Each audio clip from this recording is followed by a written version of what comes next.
Oh my gosh, what a great episode. Women hating women. Well, and I think the bottom line and the takeaway really is we're so much better together. I think so. I think the biggest takeaway from what I've heard is collaboration and being, what is it? We are better together and better.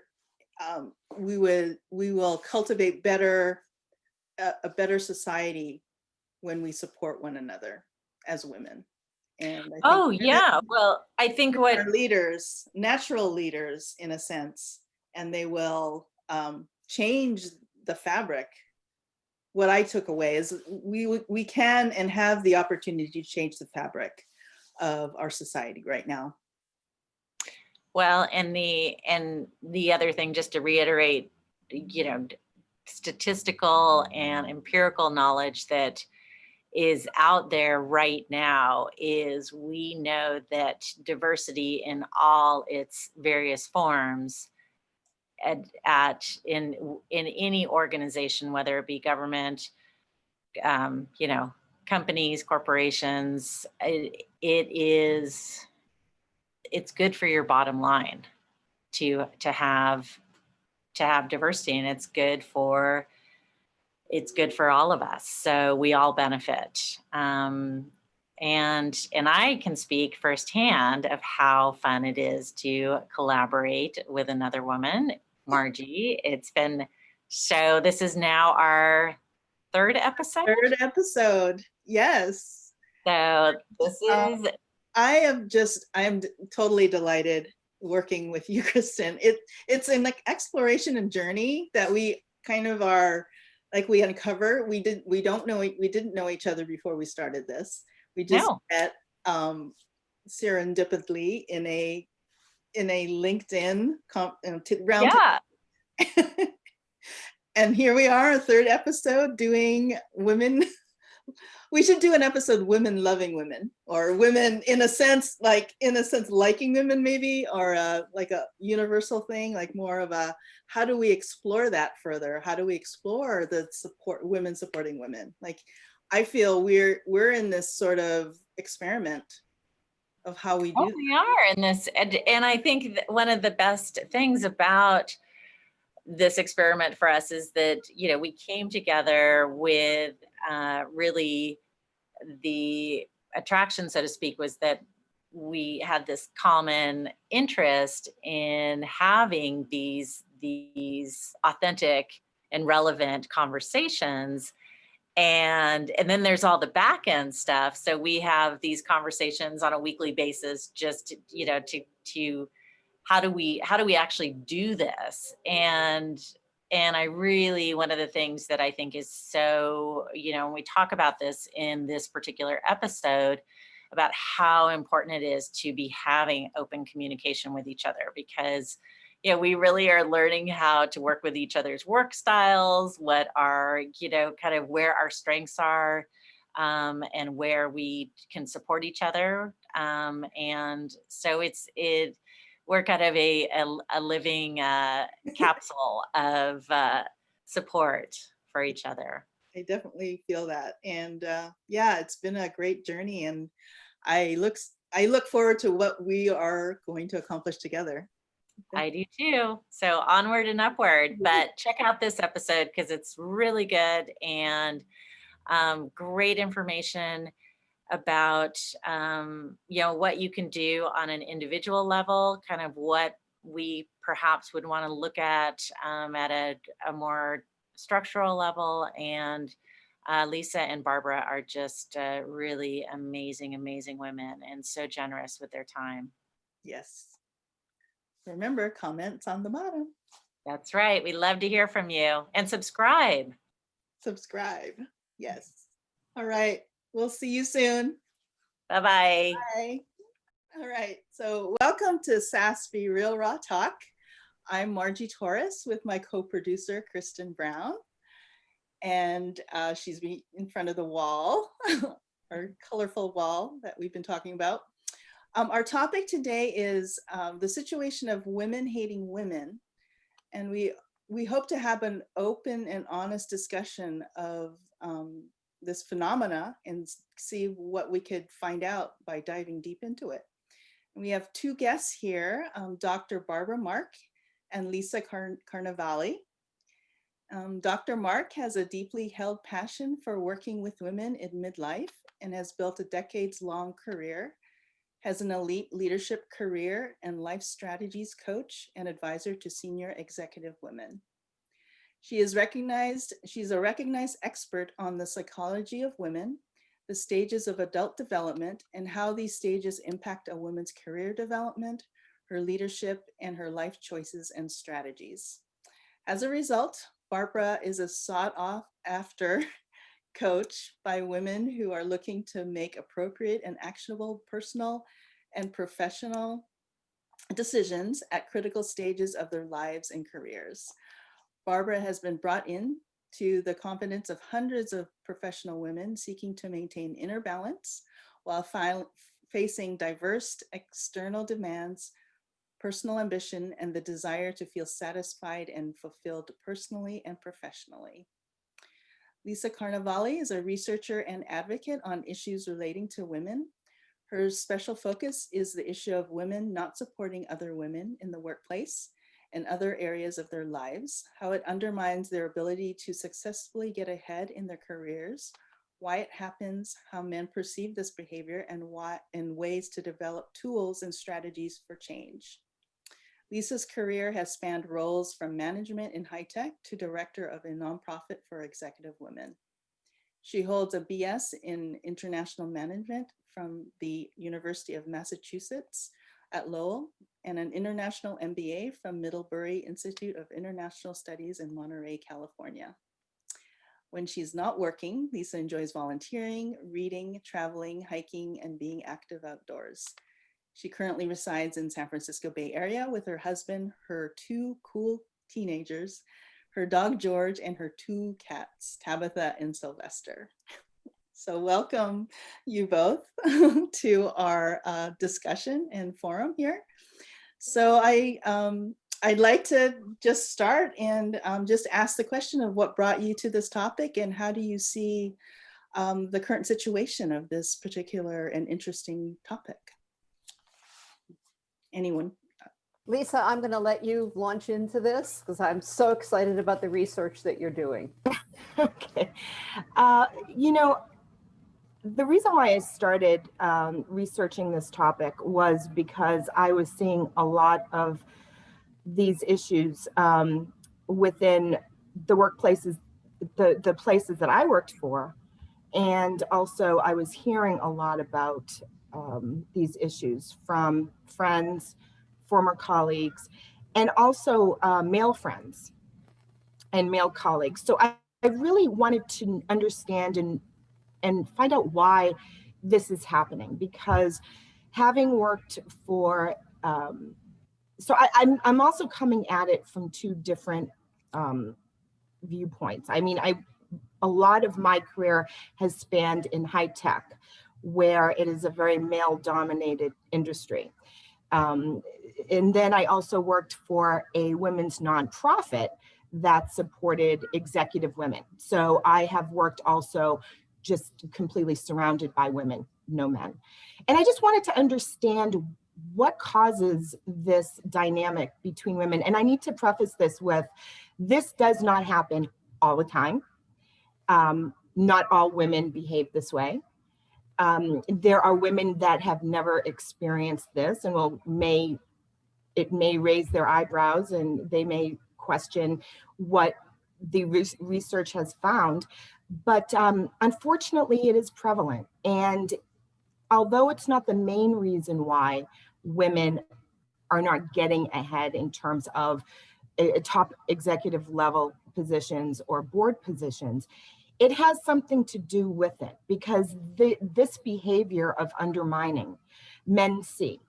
And in order for us to get to those positions, having more of those positions, we need men as allies.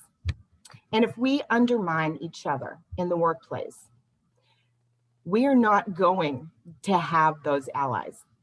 I've done a lot of interviews with men, mostly executive men. And it's very telling on what they see,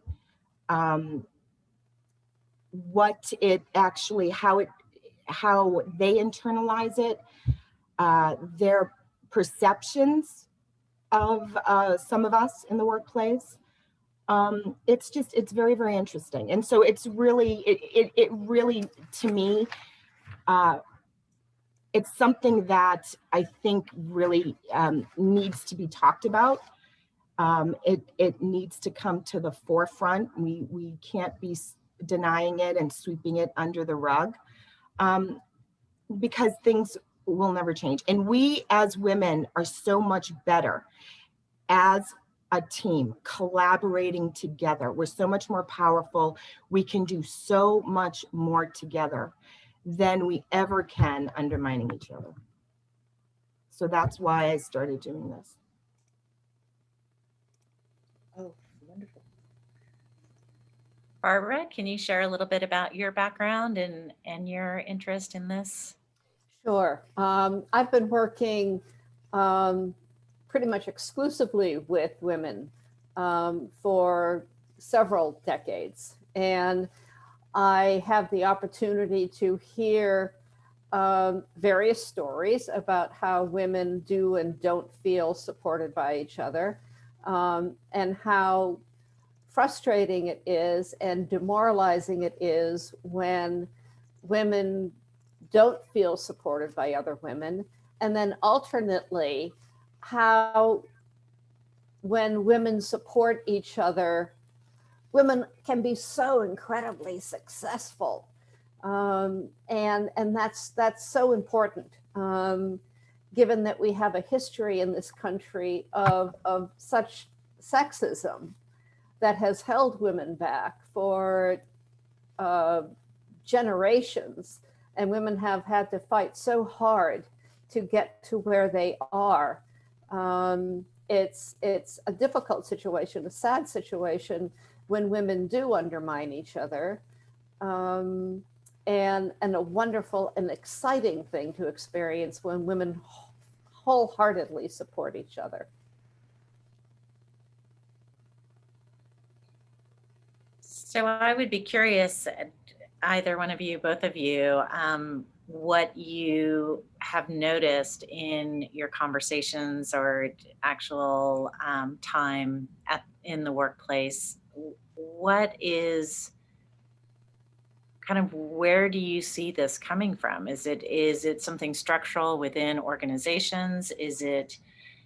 Are women bringing this into organizations with them? What are some of those underlying factors that perpetuate this type of kind of mindset and behavior?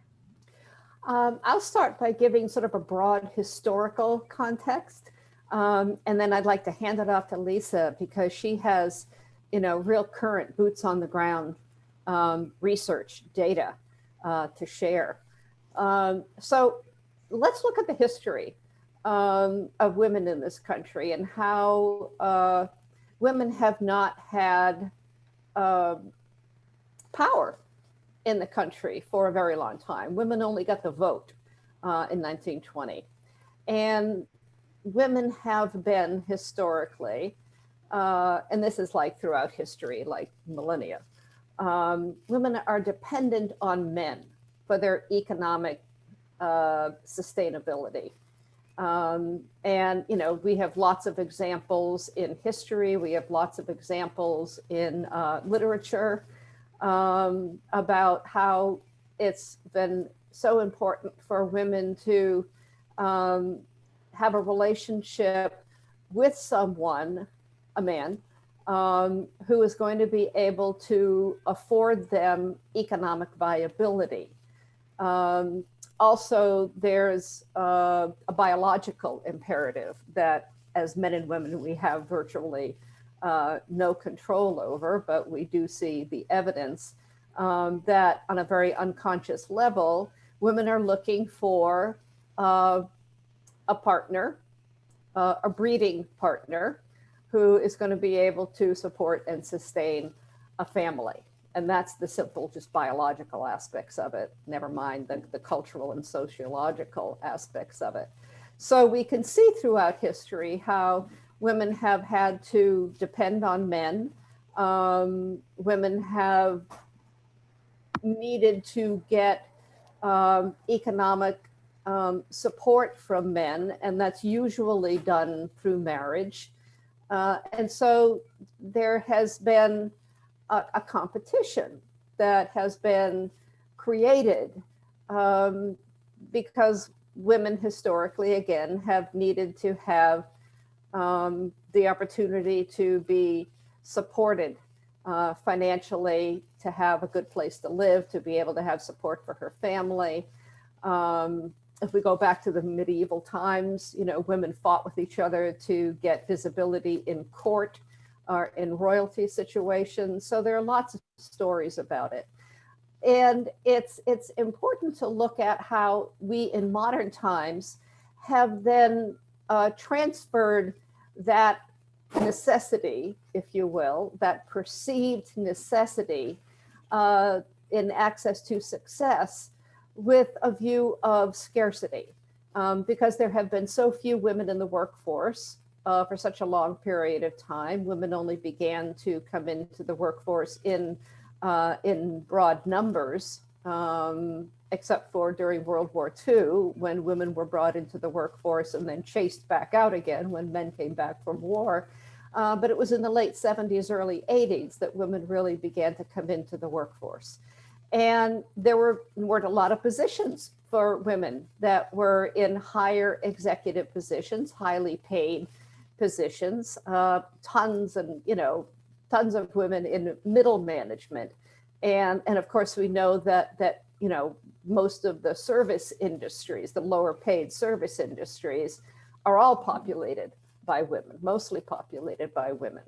But if you get into the professional environment, there has been historically a paucity of opportunities for women. So again, there's that sense of competition between women to be the one to be chosen to have an elevated position.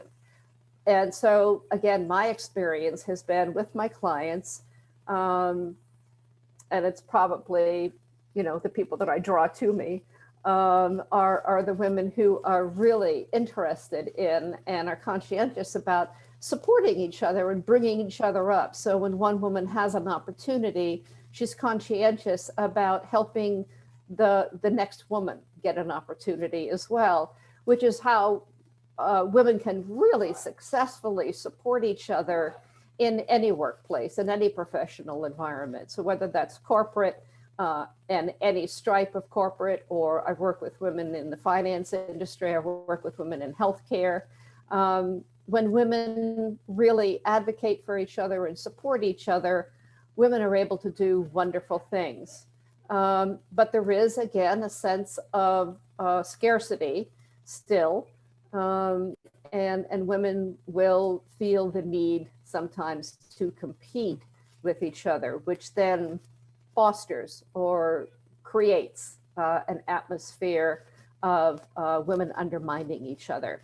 So I'm going to hand it over now to Lisa, who's going to be able to tell us really interesting information about interviews that she's done over the past several weeks.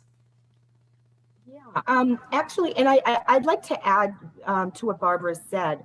So a lot of the research I'm doing, and it sort of makes sense, is like Barbara said, it's ingrained in our DNA to have this competition. It started way back in, you know, the cavemen times, but there's also a lot of other factors. There's the way a woman has grown up. There's the bullying in school, elementary school, high school, which tends to shadow the way women interact with other women.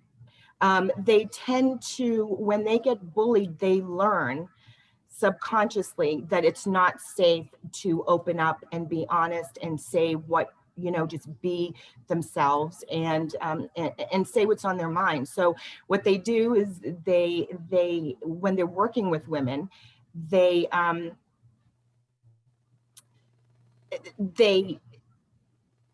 close down, and they don't open up, and it tends to make them passive aggressive in a sense, where their daughter relationships have a big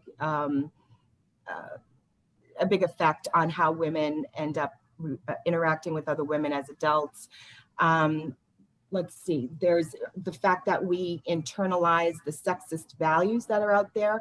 Many women, and the interesting thing is women don't even realize that this is happening. So it's not, there's no blame in this at all. It's just something that has happened that we need to realize. But we will go into the workforce, first of all, expecting women, the expectations we put on other women are so much higher than what men put on women.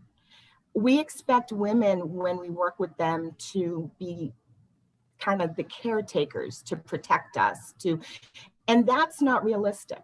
That's not why we're at work. That's just not realistic. And then when women aren't the caretakers, and don't do what other women expect of them, then there's this negative perception of those women.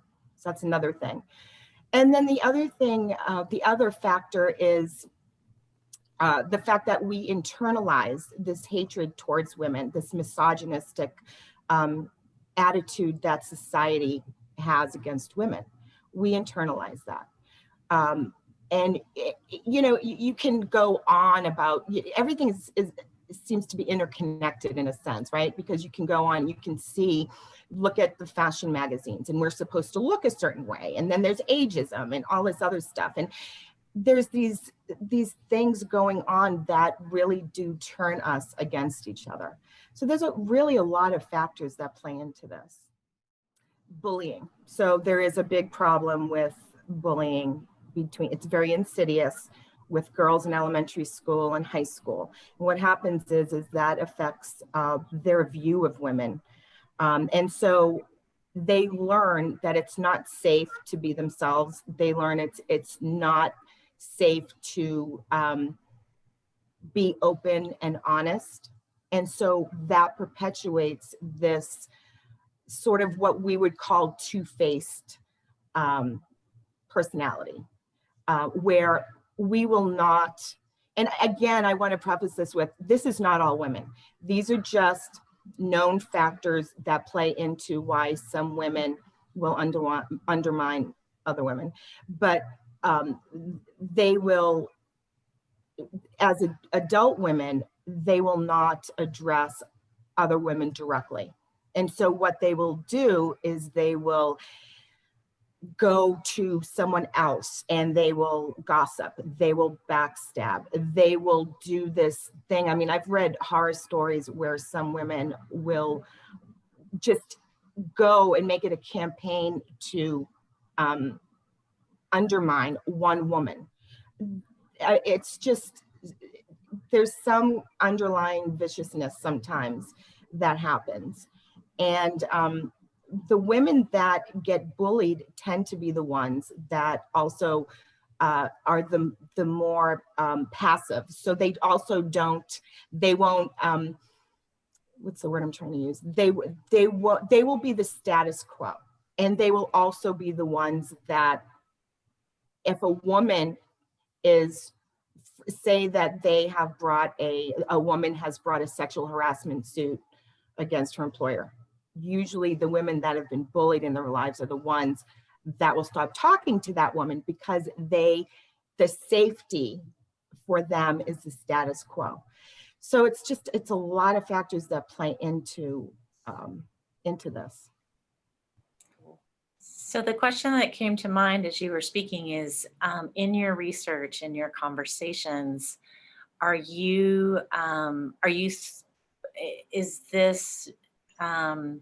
it specific to an age group? Is it are you seeing kind of changes? Or are you having the chance to do kind of work with younger women in the workforce? So do you see it shifting at all? And then also, is it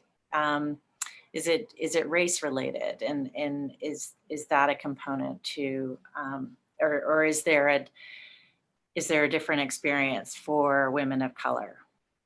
So this runs across the gamut, and it runs in all generations. I think the younger generation is seeing that collaborating is what we need to do and coming together. But it does, I mean, it's what Barbara said, it's a scarcity. So for instance, there was a study done, a professor at Columbia University did a study on sex integrated law firms and then male dominated law firms where there was very few women partners.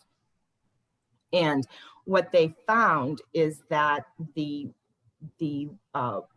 women at the sex integrated law firms where there were a lot of female partners, the younger women, the junior women, were they rated their bosses highly. They felt supported.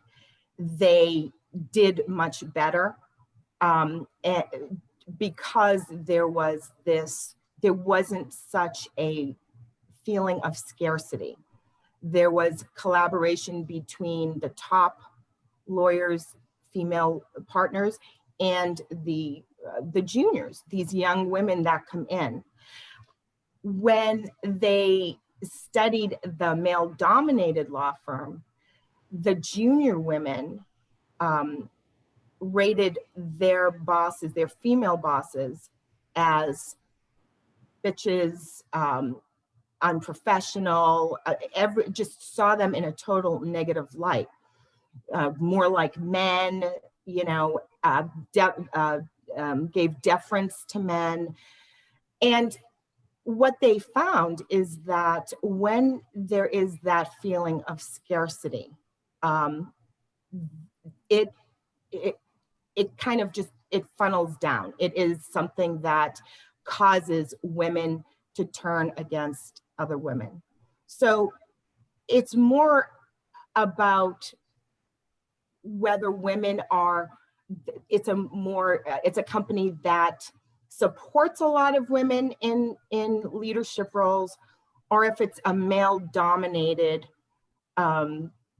organization where there's only a few women leaders and not a lot of, I guess, openings, or there's not a lot of chance for these women to really get ahead. That's what I'm finding right now. And interestingly enough, some of the men that I've interviewed echoed that. What's coming to mind is maybe some of our viewers are asking, what do you mean by scarcity? Because how does that relate to these women having this competitiveness? And maybe some people who are listening might be thinking scarcity in a monetary way. So Lisa, how do you relate it to this position for women of having scarcity or holding a scarcity mentality? Sure. So I'm really referring to the number of leadership positions in a company, number of board positions in a company. Obviously in a male-dominated organization, there's not a lot of opportunity for women to get into leadership roles. So those jobs are scarce, and there's a lot of competition for those jobs. And that was shown in that example of the sex integrated law firm versus the male dominated law firm. I'll add to that in terms of the whole concept of scarcity, and again, putting it in a broader historical context. And that is the sexism, the inherent sexism and the internalized sexism that women experience, because we live in such a sexist culture that women will internalize sexism just because it's the water that we swim in, and also because it's a survival mechanism. And when men are seen as the avenue to success for women, whether that be in a cultural situation, a marital situation, if there's, let's give a complete hypothetical. You've got, historically, you've got a small town and there are a couple of wealthy men, young wealthy men in town. The competition for that opportunity to develop a relationship with those young wealthy men is going to motivate women to compete with each other, because women were given so few opportunities to advance themselves.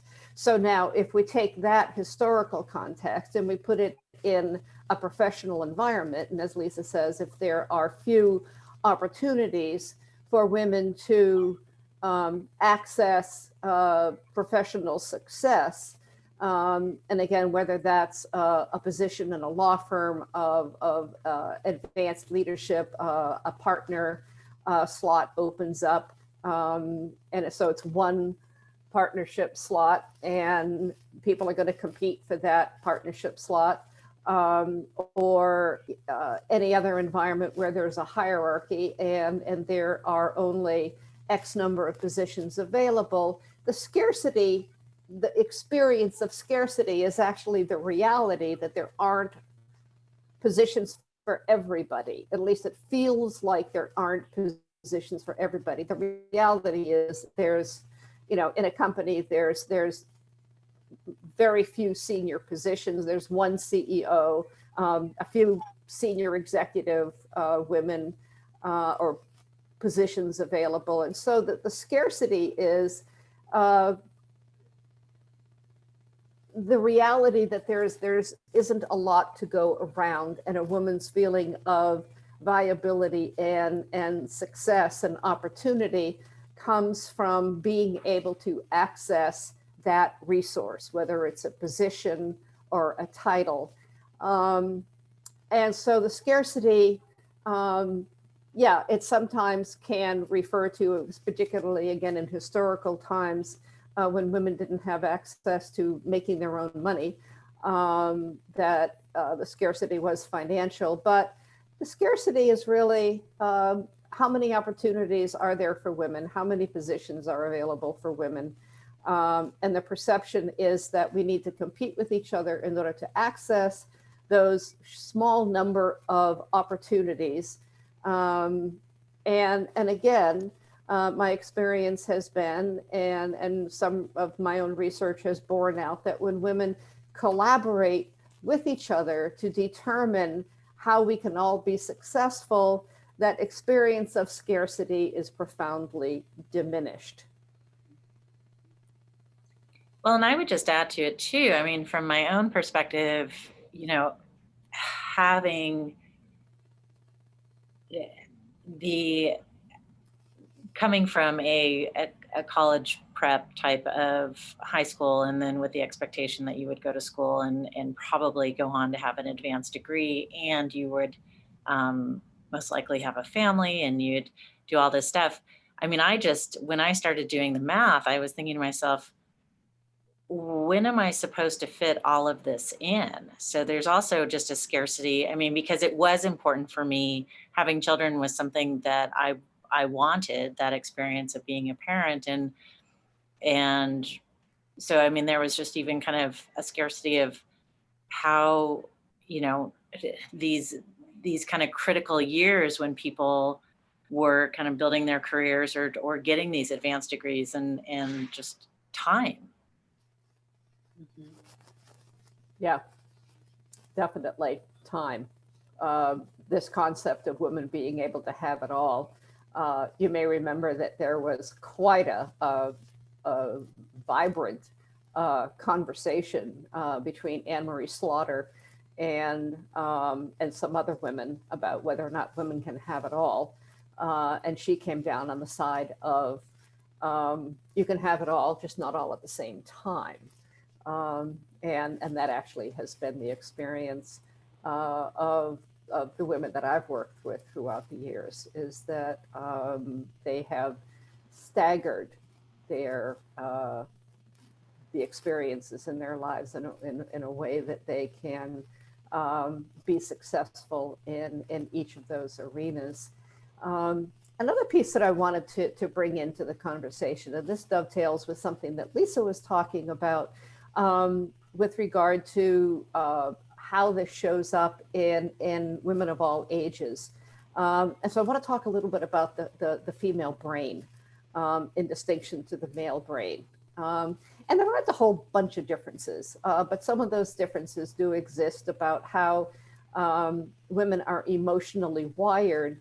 And then, of course, then there's the nature-nurture question that depending on the environment in which a woman grew up, how much her self-esteem was supported, how much evidence she had of fairness, how much she was supported in a family environment, and then how much she was supported as a young adult. But women have a tendency to be more sensitive emotionally. And again, women are encouraged in our culture. So then it's that nature-nurture question, to be more sensitive emotionally and more expressive emotionally. Also, neurologically, women hold on to things longer. And we've heard, lots of stories, at least I've heard lots of stories, and you may have as well, about how, men can get into a real tussle with each other, two attorneys in a courtroom facing off with each other, or two men in a boardroom really going at each other. And then at the end of the day, they're going out for a beer together. Whereas women will hold those feelings for a significant period of time. If a woman feels betrayed or diminished or faced off in some way, there's the sense that women will, quote unquote, hold a grudge for a long period of time. And there, I think probably examples that we've all heard of where women in relationships, when they get into an argument with their partner, will bring up things that happened last week, last month, last year, 5 years ago, 10 years ago. And her partner is like, what? Really? You're still holding on to that? And it's not that women consciously desire to do that. It's that there's a neurobiological imperative, if you will, that then again is supported in the context of a culture that is inherently sexist and inherently undermines women in a systemic way. So, could you clarify that for me in terms of, I know what you're speaking of, but how you were saying that it's the biological component of it being, so the whole concept of holding a grudge, are you saying that is a kind of a survival mechanism for females in general, or you're saying that the presence of that is exacerbated by the nurture piece that we experience as women? Yeah, it's something that exists in the neurology of a woman's brain. And again, depending on the environment in which she is brought up, whether or not she's supported, and if she's supported in a way that allows her to flourish psychologically, that neurochemistry will become less of, how do I want to say, perhaps a hindrance, or become less operative in that woman's life. But women just are wired neurochemically to be more sensitive. And then as a culture, women are encouraged to be more sensitive and more expressive emotionally. They're allowed to be more expressive and sensitive emotionally. So that nature nurture piece goes hand in hand with regard to the neurochemistry of a woman's brain, and then the context in which she finds herself. Whereas men in our culture, historically, and fortunately that's beginning to change, are encouraged not to express their feelings, and encouraged to walk it off or talk it out, or just never mind, blow that off. Don't get your feelings hurt about that. And so there's again a neurochemical distinction between men's brains and women's brains, and then there's the cultural component that men and women find themselves in, that either positively or negatively advantages that neurochemistry. So do you think this relates to why women in general, if they see a woman running for the highest office, for example, Yeah. like Hillary Clinton versus a male candidate, it seems like the women tend to have those, they tend to look at more of the looks, they look at more of the how the person is, what they're wearing, their wardrobe, versus anything intellectual. Do you think that that has anything to do with kind of that neurological wiring in a woman versus a man when they see a man versus seeing a woman? I think that's more cultural, Margie, because of the sexism in our culture. Something that Lisa was referencing, and I'm going to hand it off to Lisa in a minute to talk more about what she's learned in her research. But if we look at how women are appraised, if you will, assessed in our culture, how a woman looks, how a woman dresses, how thin she is, what color her skin is, and if she's a woman of color, the lighter her skin is, the more beneficial in culture. How she wears her hair, what kind of clothes she's wearing. That is exactly the way culture assesses women. And that's the value that's placed on our sexist culture. How a woman looks, how thin she is, how young she is, weighs far, far more in the cultural dialogue, and it has historically, and it continues to be that way, is how a woman is valued. And we live in an extraordinarily youth-obsessed culture. So ageism is something that I work with a great deal.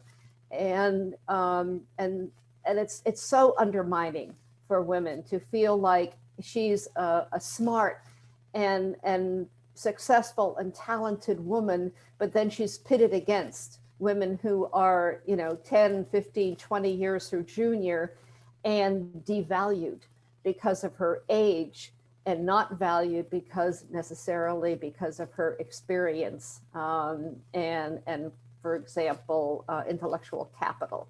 So I place a lot of that behavior at the foot of a culture that's women internalize that, but it's far more a problem with regard to the nurture aspect than the nature aspect. Lisa, what have you discovered in your conversations? Well, in the research actually that I've done, what you said is absolutely true, and it's a worldwide phenomenon.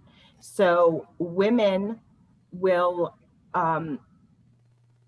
always look at other women. If this other woman is prettier, if she's smarter, they look at her as a threat. And it goes back to the DNA, though. It goes back to what you were saying, back to the caveman times. They look at her as a threat to their chance of, getting that man and having the children and the financial stability. However, when it comes to our society and who you will, and research has proven this, it is the thinner, more attractive person that will get the job than the person who is overweight and older and not considered as attractive. So that is, you know, it's to me, from what I've read, it's definitely societal, but it's also biological, I think, or, you know, as Barbara said. I have not, in my interviews with people, I have not, that's never come up, the looks or age or things like that. I've actually had, interestingly enough, I had a woman say to me who I worked with, I was saying something about the possibility of going back to school for a law degree, and she looked at me and she said, you know, not to hurt your feelings, but they're not looking, law firms aren't looking for women in their 40s right now. And I thought, okay, thanks. There's good support there. You know, it's just things like that. And you know, we, so many of us, not all of us, but so many of us have come across people who say things like that. And, you know, it's just this competitiveness. And it's just so pervasive. It really is. Well, I think, so just kind of to consider our current situation, living in COVID, we're seeing how drastically women specifically are being affected, women in the workplace. So just to kind of continue with that conversation, I guess one of the concerns I have, and part of the reason why we were so interested in having this conversation at this time is because it seems like even that idea of scarcity is heightened at this moment.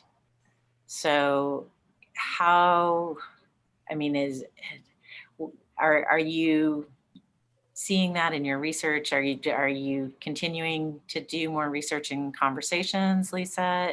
Is it kind of what, and then also, what do you think, what are the things that we can do for, you know, how do we support each other? How do we, I mean, I think that there's structural things within companies and corporations, but, you know, how do we support each other at a interpersonal level? So this is ongoing research right now for me. Okay. And I have not delved into how COVID is actually affecting scarcity. I'm sure that it is affecting it somewhat. To what extent, I don't know. I honestly don't. I think the research, the component that is really, I find really important is the research, the interviews I'm doing with men. It's what they're seeing, how they're perceiving it. If they're, you know, it affects how they take us seriously, whether they take us seriously or not. And so I'd like to talk a little bit more about that before we get into what we can do to make changes. So I'm going to tell you a few of the stories that I heard. I interviewed this gentleman who was a former mayor of New York City. No, that would be Redwood City, which is south of San Francisco. And he told me some really disturbing stories. So one was of, they were looking for, when he was mayor, they were looking for a new city manager. And there was one that they knew of who apparently was just so good that a lot of the cities down in, you know, even from not just up here in the Bay Area, but down south, she had such a great reputation that she was getting all these job offers. So many cities wanted her. And so what happened was he and the vice mayor, who is also a gentleman, talked to this woman and said, you know, we really would love to have you come on board and whatnot. And the rest of the council were women. And so they had a meeting with the whole council and told the council who they wanted to come in for an interview, this woman. And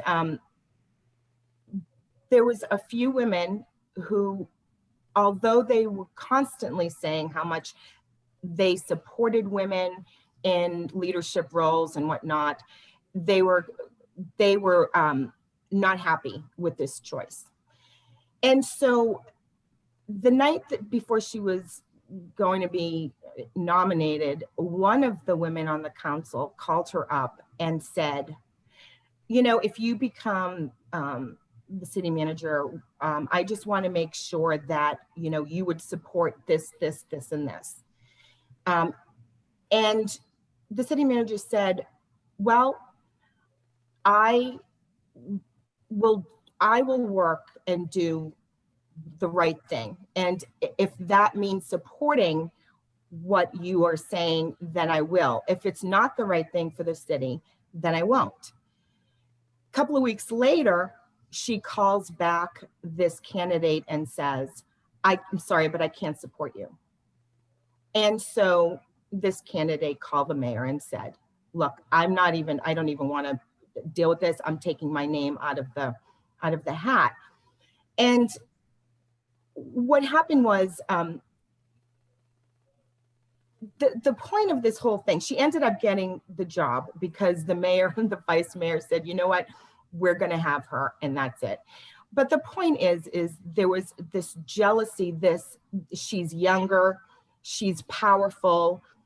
These women who on the council who were so about women, supporting women and women, it was this thing where they wanted the power. They wanted to be able to tell her, this new person coming on board, how to support what they wanted to get done, blah, blah, blah. And the mayor and the vice mayor saw this and they thought, wow, just the viciousness, this manipulative, passive aggressive stuff.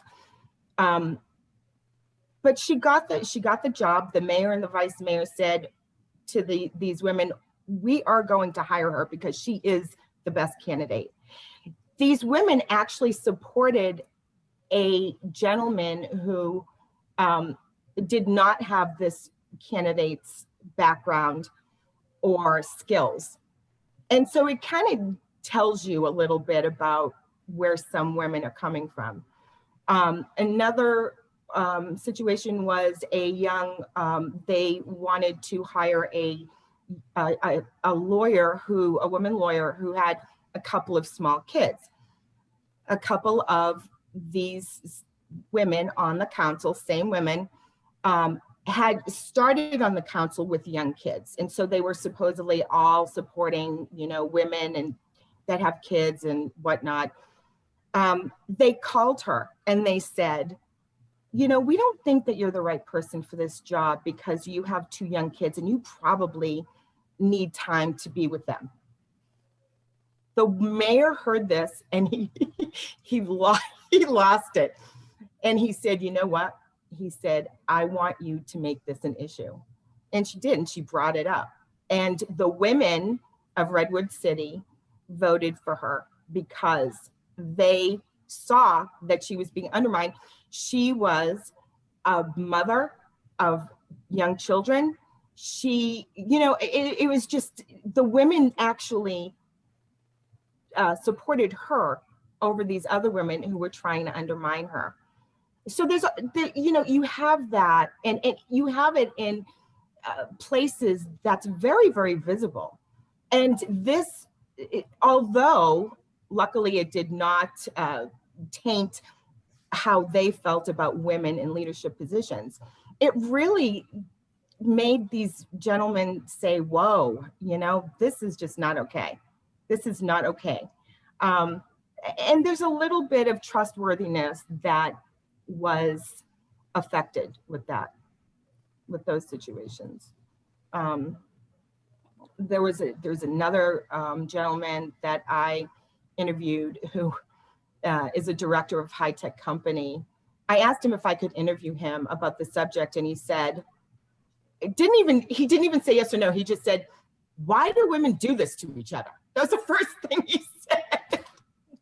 I started laughing, but you know, he was saying that some of the things he saw at work was you would see these women all working together, and they would be in a meeting, whatnot, and then for lunch they would go into separate tables and then talk about each other, and he could hear this. And he said, you know, and to add to what Barbara said about not letting things go, women hang on to things, he said to me, you know, one of the things I don't understand is, like, women will kind of get into a heated discussion in a meeting, and then there'll be an afternoon meeting, and they will still be holding on to those issues. You know, they still have that anger towards that other person. He said, whereas with me, he says, I will get, you know, upset at a meeting, I'll have a heated exchange, but a meeting later on that day, it's done, it's over with. And he feels, from what he has seen, that it does absolutely impact women at a higher level. So I thought that was very interesting. And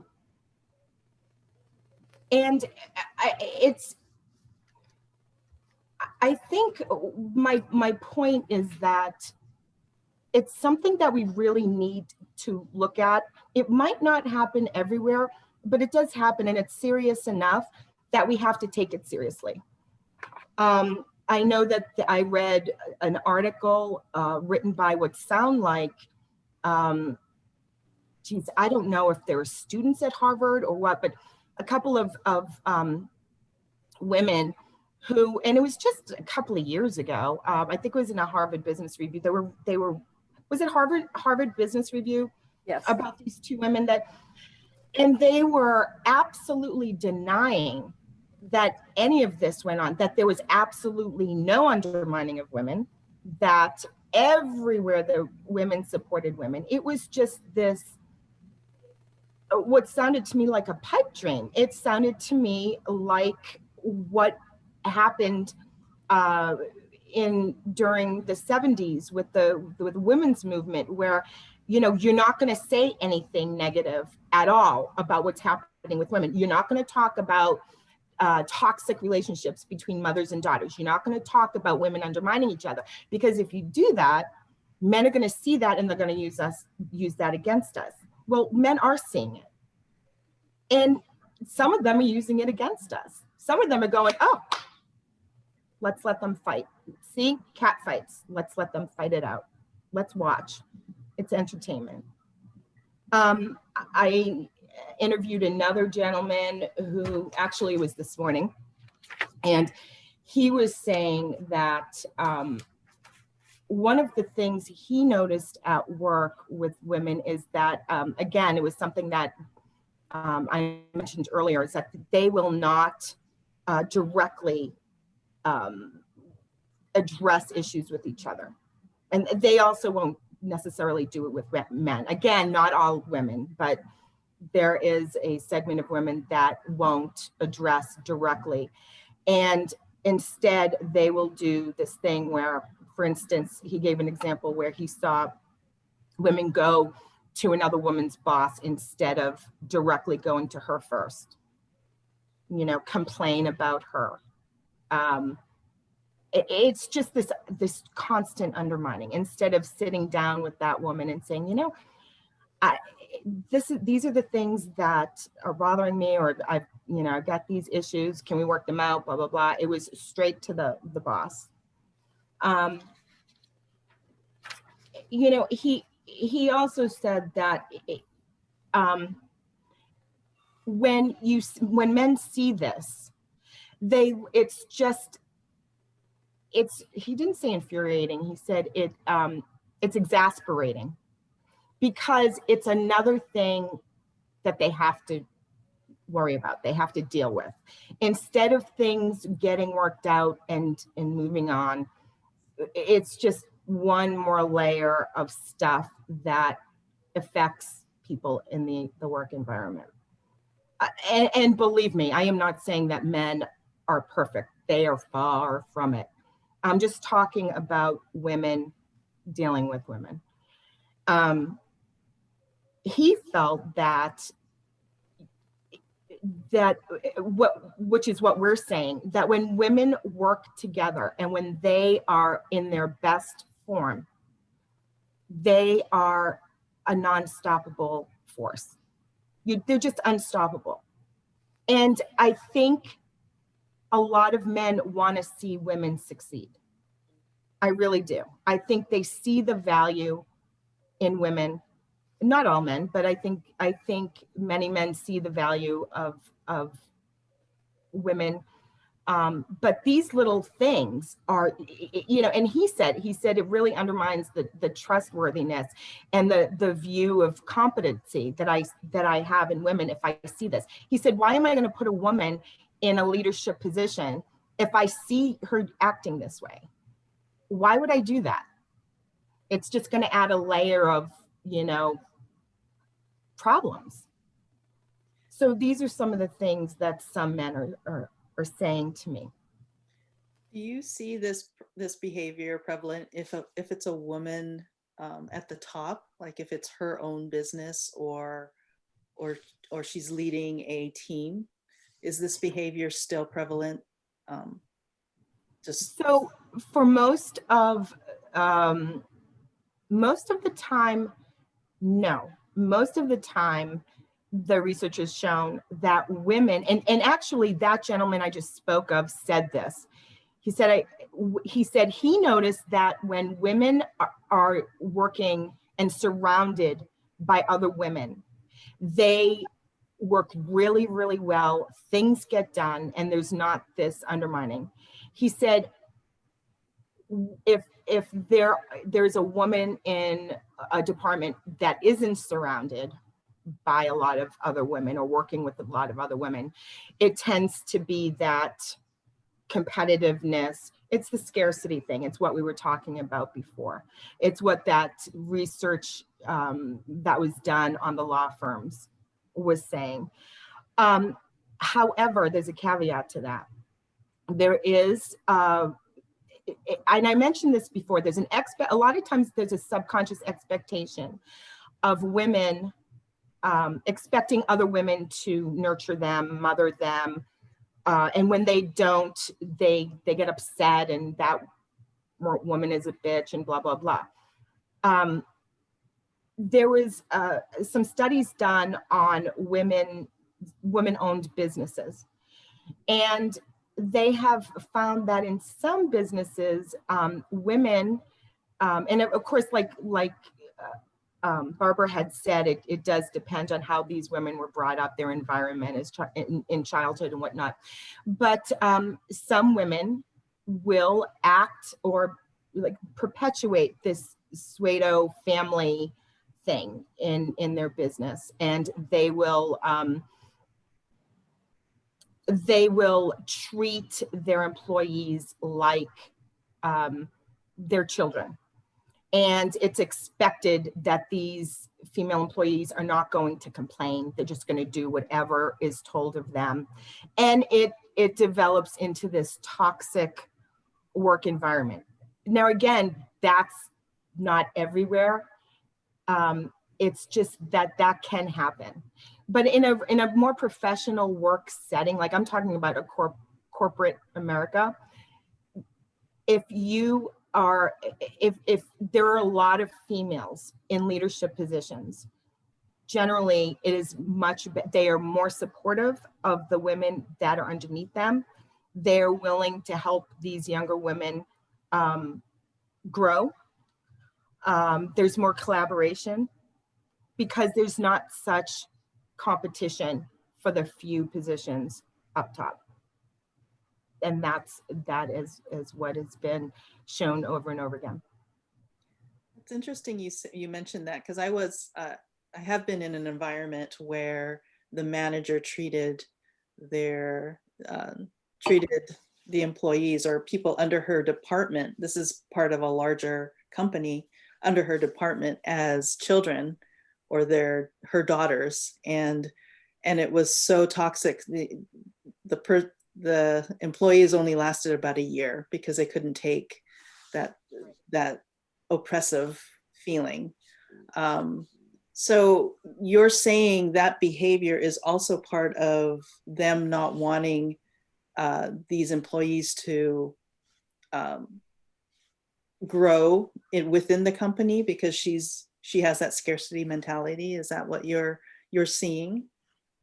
Yeah, women who tend to undermine other women tend to have some insecurities within themselves. And like Barbara said, it is an environmental thing where it really does depend on how they grew up. These things, their own experiences, life experiences, tend to shadow how they interact with other women. So basically, if especially if it's their own company, if they have grown up in a family, for instance, where they were not unconditionally loved, where they were criticized or whatnot, they will come in with a more of a toxic approach to how they manage their business and women working for them.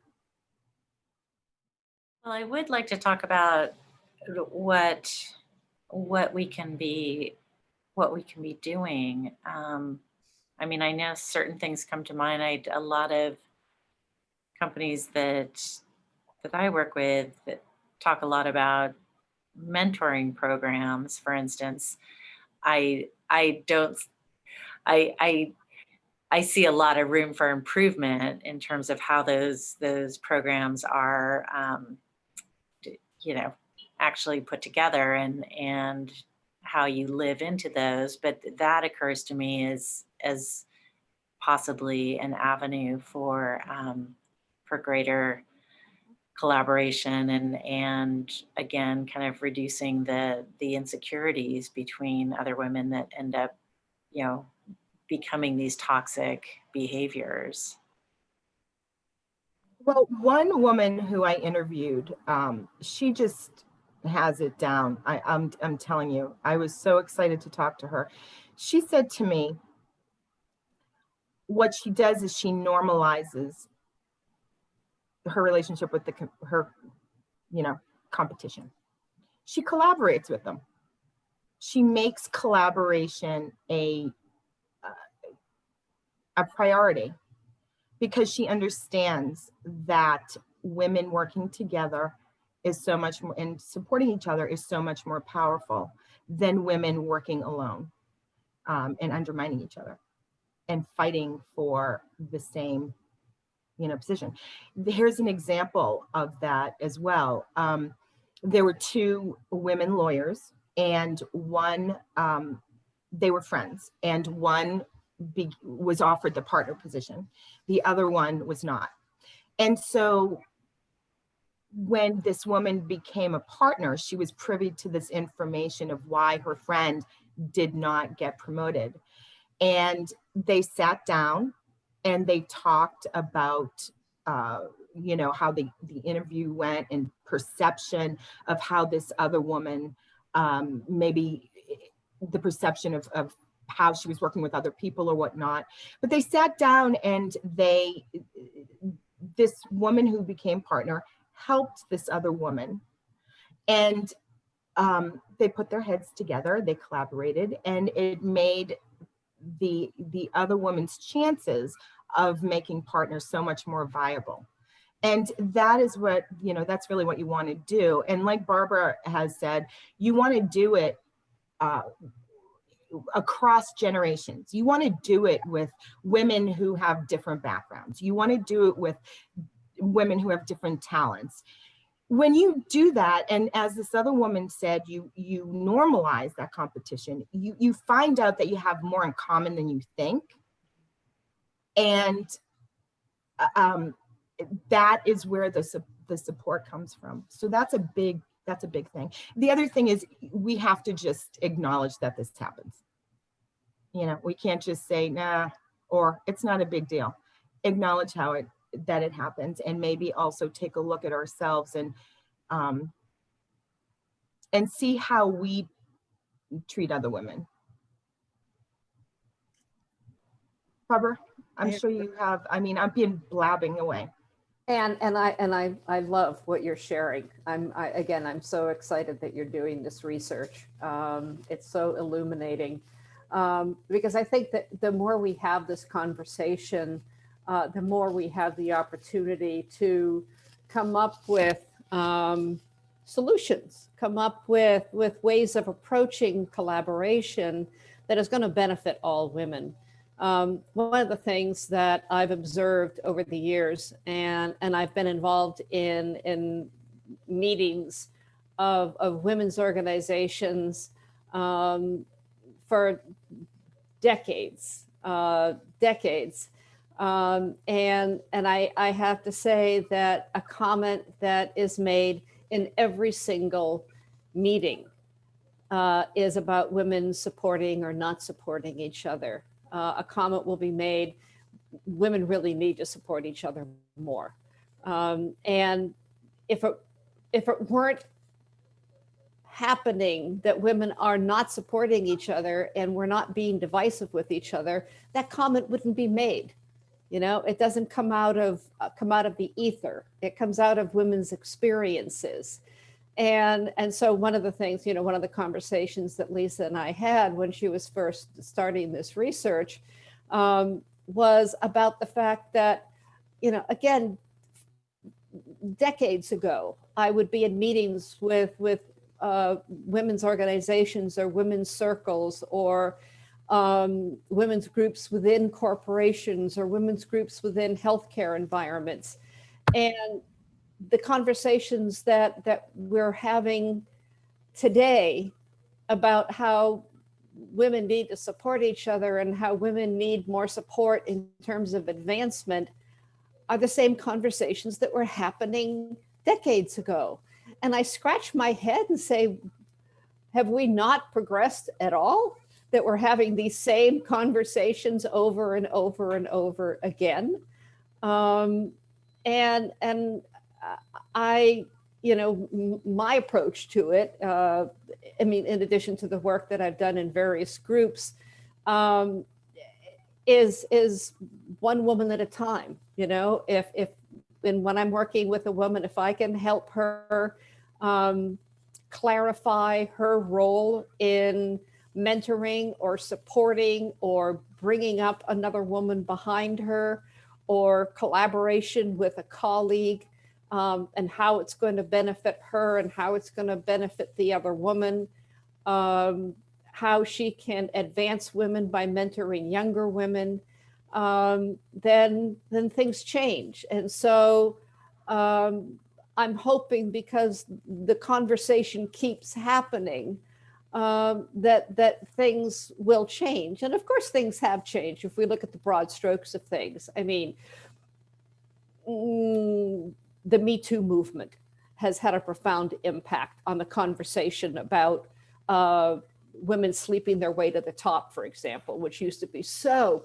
prevalent decades ago, until to, you know, some degree now, is that when a woman, you know, developed an expertise and got into an advanced position, the suspicion was that she was sleeping with the boss, or that somehow she took advantage of the casting couch, quote unquote.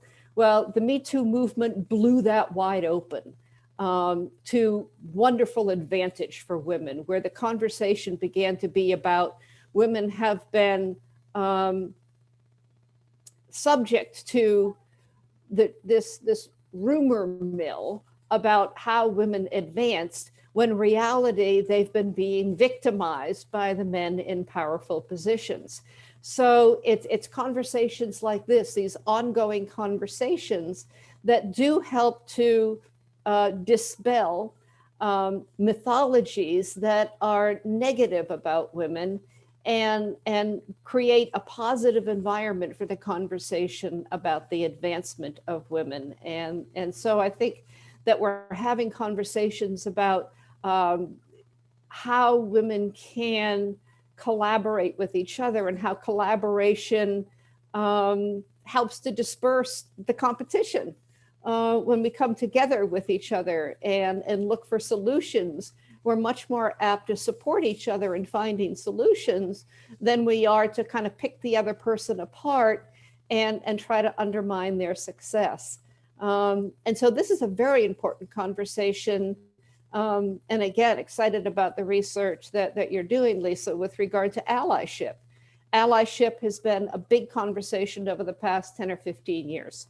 And the recognition that if women are going to advance in professional environments, that we're going to need men's support. We're going to need men as mentors. We're going to need men as sponsors. We're going to need men as allies. And this conversation needs to be had. It needs to be illuminated. Because if men are looking at women having these competition battles with each other and these episodes of undermining each other, men, as you say, Lisa, are going to pull back and say, why do I have to deal with this? And so I think the more that we have the conversation about it, rather than being in denial about the fact that it happens, then we are able to address it and diminish it. I'm reminded about the challenge that the author of Women, Phyllis Chesler, Women's Inhumanity to Women, how she was advised by friends, don't publish that book. And Lisa, you could speak to that directly, because you've just read the book recently, about how she was discouraged from even putting this out in the marketplace, for the same reason that these women from the Harvard Business Review don't want to call attention to the fact that women undermine each other, because they want it to be some kind of closely held secret, because we don't want anybody to know that we don't support each other. Could you say a little bit more about that, Lisa, about Phyllis Chesler's comments about that, her experience with that? So she had been doing some research, and she was really, she had seen that this was a problem. And she had also seen, she was a feminist, and she had obviously a lot of feminist friends. And she had seen that even in the feminist movement back in the 70s, women, the feminists, started undermining each other with accusations and this, that, and the other thing. And so she wanted to really study this and talk about why it was going on. And so she started asking her friends some questions, and they didn't want to talk about it. She, when she was writing it, she would tell people, these other women, friends of hers, what she was doing, and they were very upset. And some of them said, please do not do this. This is going to undermine everything that we worked towards. It's going to make us look bad. It's going to make us, men are going to say, see, I told you so, and all this other stuff. So for about, 20 years, she put off publishing this book. Obviously, when she published the book, all this information was updated, but it was,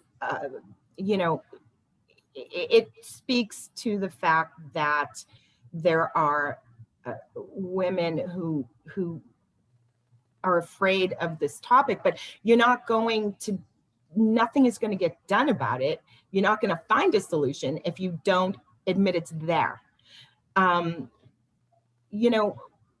Barbara, it's interesting. You had made a comment that an executive woman that you knew made this comment about how when she looked back at her career, she used her stilettos to kick women on the ladder behind her off the ladder, right? Is that? Yes. Yeah. This was quite a few years ago. I was on a leadership panel, a panel that was discussing the evolution of women's leadership and the import of women's leadership. And one of my panel mates volunteered the information that something that she had learned in her own personal evolution was that she had left a trail of dead bodies behind her. She had, as you say, used her stilettos to kick other women off the ladder behind her, to keep them from catching up with her. And that she looked back on that with some humility and sadness that's what she had done, and recognized that the environment in which women often try to succeed in is one that fosters that kind of behavior. And that what she had now discovered was that when she supported other women, when she actually pulled other women up the ladder behind her, that wonderful things happened for women, and that the development of women's leadership and the empowerment of women was benefited enormously, and it really caused her to have an awakening. And with telling that story, she was encouraging other women to be aware of their behavior and to be aware of how important it is to support other women. And to your point, Kristen, mentor women, to really make sure that anything that you can do to support the development of a sense of confidence, developing skill sets in whatever way, self-presentation or technical skills, leadership skills, whatever ways that we as women can mentor other women and support other women, women become more empowered and women become more successful. And, I'm going to get on the soapbox now about the benefits of diversity and how diversity of all kinds benefits any and every organization that we are in. And so it's racial diversity, gender diversity, ethnic diversity, age diversity, and also the undeniable impact of having women in decision-making positions in corporations cause companies to be more economically successful. That there have been several research studies done about when you have 3 or more women in executive positions, and 3 or more women on the board, or a combination of any of that, the percentage of increase in top line and bottom line is enormous, really enormous. And so we can only do good by supporting each other as women. We can only do good by making sure that, whenever we get someplace, that we turn around and help another woman up the next step, the next rung of the ladder, the next evolution of her leadership. Well, and I guess I want to ask you, because you have been, we've been talking about the perception of men when they see this behavior and how detrimental it is, and the fact that men believe, would love to not be seeing this behavior. And so I guess part of the conversation I feel that needs to be had with men, and I'm putting this out there because I think you've had more one-on-one conversations, is for the men to ask themselves, what are the structures in place in our organizations that perhaps could be perpetuating this? I mean, it could be as simple as, what's the compensation? What are the recruitment and hiring practices? What is the what are the benefits? What does the professional development look like? Right, absolutely. It's also about their responsibility in this as well. One of the men that I talked to, he said, one of the things he sees that could be very beneficial is if companies would foster really authentic, open communications where people, it doesn't matter if you're coming from a fact-based, so let me take a step back. Not just open communications, but a place where people, all people, men and women, it doesn't matter what their backgrounds or ethnicity or whatever is, feel safe to talk about issues, to discuss things that bothered them, or the unfairness of something, or how they can change the dynamic of the company or whatnot. Not worrying about if it's coming from an emotional voice or from a, more of a data type based voice, but just making sure that everybody feels safe enough to be able to have open communications, because that's really how things get solved. You can't just keep either pretending it doesn't happen, or not doing something about the pay inequality, or not opening up positions for women and whatnot. Things have to be discussed. They have to be discussed open and honestly, and they need to be in an environment that allows everyone to feel safe to do so. That's a really, really big thing. And men, so like Barbara said, allyship with men is a huge deal. So we cannot get to where we want to be unless we have allies in men. That means we need to foster open, safe communications.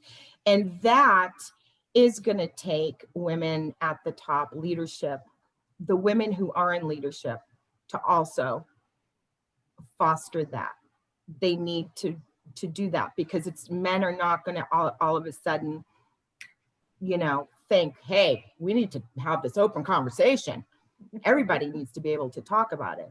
And so it's got to be a big, that word collaboration between men and women. It just has to be. And then when we can get to that, to a point where we can be open and honest, that will help to change the structure of organizations. Oh, men are not innocent in this. Absolutely not. And the system is not innocent. No. Right. And so causes this. Yeah. And it's so, you're right. It is so incredibly important that we look at pay structures, and that we look at opportunities, and that we look at and how women are advanced and how women experience their advancement. If I go back and look at, again, a decade's worth of research, either by McKinsey or Ernst & Young, about what women want in the workplace and what their experiences have been in the workplace. The top things that women want, the top 3 always includes, I want professional advancement. I want mentoring. I want coaching. I want to know what my path for career development is. And also just that we need to address sexism. It's alive and well. I was dismayed recently. I was in a webinar, and it was a health context, and it was about women's health around menopause specifically, and how urology has become now a burgeoning field, because doctors are now more aware of how important it is to be conscientious of women's health. And she was specifically talking about pelvic floor health and how, women need to really pay attention to that. More women are coming into urology. Urology typically had been a male field because, like most medicine, everything was about the men. We got to take care of the men. And so urology was all about men. And now that more women are coming into urology, the pay scale has gone down for urologists. And I was shocked. I was appalled. I wasn't shocked. I was appalled. Because really, here women are finally coming into a field so that we can more appropriately and adequately address this very important aspect of women's health. And the pay scale goes down. It was hard for me to pay attention to the rest of the conversation. After this urologist, this very successful woman, mentioned that in the context of the conversation. And so, yes, pay scale needs to be looked at. I made a mental note, Kristen, when you were talking about the impact of the COVID crisis on women, and so many women have had to leave the workforce because of it. Because I mean, in droves. I forget the figure, 2 or 3 times as many women have needed to leave the workforce as a result of the COVID shelter in place because of the second shift. And because the second shift now takes place all day long because women are needing to homeschool their kids or attend to their kids in ways during the day that they hadn't had to do before. And childcare isn't available. And in-home care is not accessible because of the shelter in place. And so it's going to take a while to address the fact that so many women have had to leave the workforce or have chosen to leave the workforce because of this shelter in place situation. And I will be looking to see what's the future impact of that. How long will it take to bring the numbers of women in the workforce back up to where we were pre-COVID so that women can continue to advance in the workplace? It has set women back on that dimension, and I'm very concerned about that.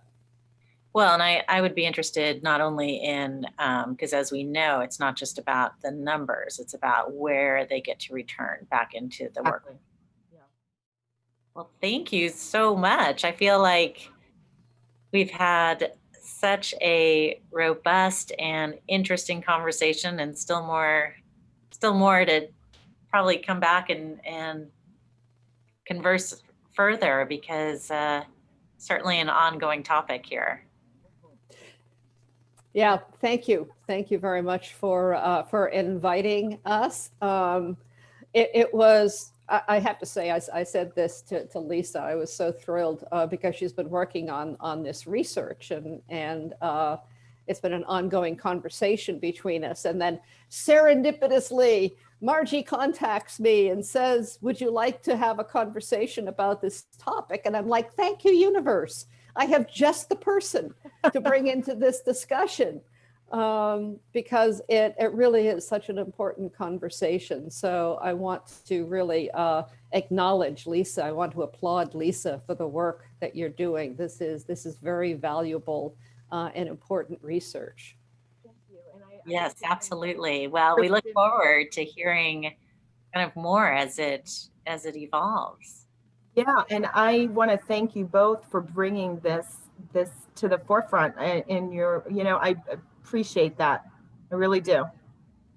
So It's Lisa, an important just conversation. one more thing to just kind of close off. Like, what do you, like with your research, what would you like to have, what would be the next step, or kind of just leave us with a nugget of what you're doing and what you foresee this research can impact, just to close off, you know, just people who might be interested in learning more about what you're doing. Barbara? Yes, Well, you're going to write a book. I knew she was going to say that. Well, that's what I was thinking, is that you were going to write a book. You're going to write a book. Yes. Yes, I think it will probably go that route. But more than that, I'd like to go and just talk to organizations about what I find and how to make changes so that we can work together better, and we can work with men better and create allyship with men so that we can open more leadership positions, and we just can empower ourselves more if we work together than if we work alone.